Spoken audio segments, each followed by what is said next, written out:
Pernah nggak kalian membayangkan menjadi Panglima TNI Angkatan Udara, lalu harus memutuskan pesawat apa yang akan dikirim ke salah satu latihan perang udara terbesar? Di langit Australia akan berkumpul jet-jet tempur terbaik seperti F-35 Lightning II Rafale, Eurofighter Typhoon, hingga F-18 Super Hornet. Banyak orang tentu mengira Indonesia akan mengirim F-16 Fighting Falcon atau Sukhoi. Namun yang terjadi justru di luar dugaan. Indonesia memilih mengirim 5 unit T-50 Golden Eagle, sebuah jet latih tempur yang selama ini dikenal sebagai pesawat transisi sebelum mengoperasikan jet garis depan.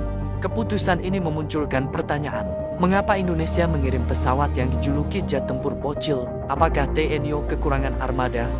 Atau ada strategi besar di baliknya? Keberangkatan armada ini berlangsung dari Lanut El Tari, Kupang. 5 pesawat T-50 Eskadron Udara 15 diterbangkan menuju Australia dengan dukungan logistik penuh.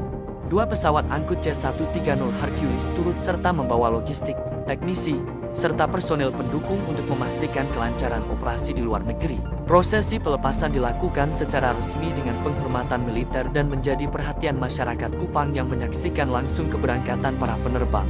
Latihan Pitch Black bukan latihan biasa. Ini adalah latihan udara multinasional terbesar di Indo-Pasifik yang diikuti sekitar 19 negara dengan ratusan pesawat. Di dalamnya terdapat jet tempur generasi kelima, pesawat tanker, hingga pesawat peperangan elektronik. T-50 Indonesia tampak paling sederhana di antara seluruh peserta. Perbandingan dengan Filipina memperkuat anggapan tersebut.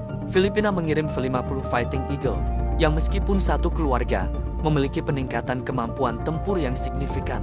F-50 dibekali radar modern, tactical data link, rudal AIM-9, dan avionik maju. Sebaliknya, T-50 Indonesia lebih difokuskan sebagai lead-in fighter trainer. Kemampuan beyond visual range T-50I terbatas, dan perannya memang lebih banyak digunakan untuk melatih calon pilot pesawat tempur utama. Secara teknis sulit membantah bahwa F-50 Filipina lebih unggul. Inilah yang memunculkan komentar bahwa Indonesia kalah dalam hal pesawat yang dibawa. Namun benarkah kesimpulannya sesederhana itu? Kalau kita melihat lebih dalam, jawaban tersebut belum tentu benar. Tujuan utama Pitch Black bukan mencari pesawat tercanggih, melainkan menguji kemampuan pilot, koordinasi antar satuan, komunikasi lintas negara, dan interoperabilitas sistem tempur. Dalam latihan ini, kualitas manusia lebih menentukan. Pilot yang menjalankan misi kompleks dengan platform sederhana memperoleh pengalaman yang jauh lebih berharga. Dengan T-50I, pilot Indonesia dipaksa memaksimalkan taktik, manajemen energi, dan koordinasi formasi. Pengalaman ini sangat berguna saat mereka beralih ke Rafale kelak. TNI sedang memasuki masa modernisasi besar. Beberapa tahun ke depan, Indonesia akan mengoperasikan Rafale dan memperkuat F-16, membutuhkan pilot yang terbiasa lingkungan multinasional. Analisis kedua berkaitan dengan pengujian pesawat. Pitch Black memberi kesempatan emas mengumpulkan data operasional yang sulit diperoleh melalui latihan domestik. Mulai dari performa mesin pada cuaca Australia, keandalan pesawat, hingga efektivitas pemeliharaan teknisi dalam menghasilkan sorti tinggi. Bagi teknisi TNI, data ini bernilai besar sebagai referensi ketika armada Rafale mulai berdatangan dan integrasi sistem logistik baru dilakukan. Analisis ketiga menyangkut kesiapan armada nasional. Pesawat tempur memiliki siklus perawatan ketat, inspeksi berkala, dan overhaul untuk menjaga wilayah udara nasional. Indonesia bertanggung jawab menjaga ribuan kilometer wilayah udara. Mengirim terlalu banyak pesawat garis depan ke luar negeri harus mempertimbangkan kebutuhan pertahanan dalam negeri. Bukan berarti Indonesia tidak mampu mengirim F-16, melainkan harus menjaga keseimbangan antara latihan internasional dan kesiapan operasi nasional. Ada analisis strategi militer menarik, tidak semua kemampuan terbaik perlu diperlihatkan. Latihan internasional juga menjadi ajang negara lain mengamati karakteristik elektronik peserta.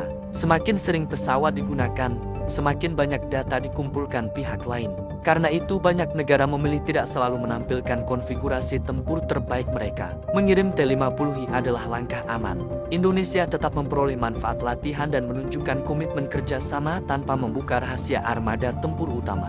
Keputusan ini juga berdimensi diplomasi. Indonesia menganut politik luar negeri bebas dan aktif, siap berkolaborasi menjaga stabilitas kawasan Indo-Pasifik. Indonesia tidak ingin menampilkan citra terlalu ofensif dengan membawa kekuatan tempur terbaiknya. Ini mencerminkan keseimbangan diplomasi dan pertahanan.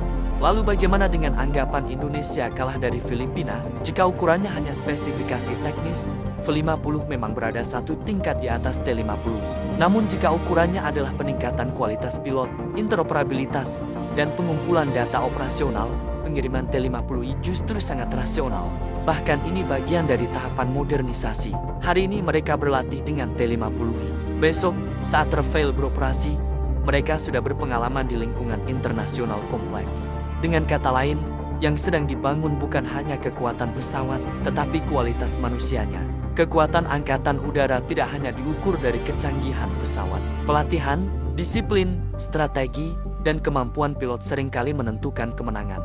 Pengiriman T-50i ke Pitch Black bukan tanda kelemahan, melainkan investasi jangka panjang membentuk generasi pilot masa depan TNI. Menurut kalian, apakah keputusan mengirim T-50i sudah tepat? Atau seharusnya Indonesia tetap mengirim F-16 agar mampu menunjukkan kekuatan sesungguhnya? Tulis pendapat kalian di kolom komentar. Jangan lupa like, subscribe, dan aktifkan lonceng notifikasi untuk berita pertahanan lainnya di Inside Daily.